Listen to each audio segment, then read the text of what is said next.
La Cour d'appel de Californie a statué, les sociétés de Michael Jackson font à nouveau face à des poursuites dans l'affaire des soupçons d'abus sexuels de la star contre deux plaignants, Wade Robson et James Safechuck. La saga judiciaire entourant le roi de la pop, Michael Jackson, voit s'écrire un nouveau chapitre.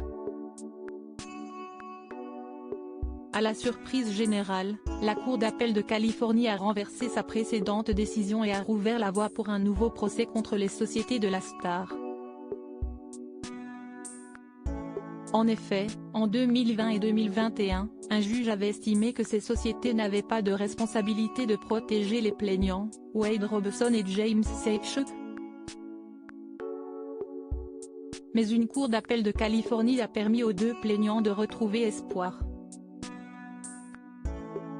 En effet, les deux hommes, actuellement dans la quarantaine, assurent que Michael Jackson les a agressés sexuellement lors de leur séjour à Neverland à la fin des années 1980 et au début des années 1990.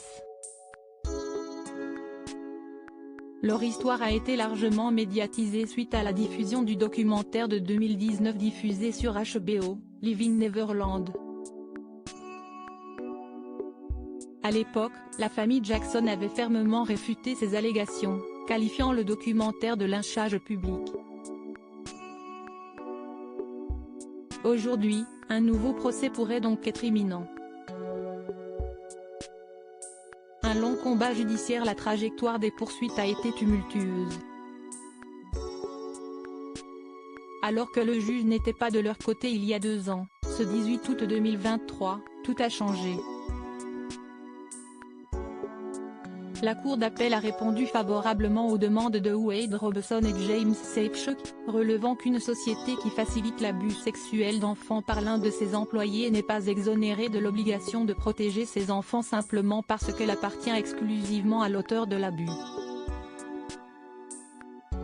En d'autres termes, le fait que les entreprises appartiennent à la star ne les dégage pas de leurs responsabilités. Vince Finaldi, représentant légal de Wade Safechuck et James Robson, a salué cette décision, estimant qu'elle rectifie des verdicts précédents qui auraient pu établir un dangereux précédent.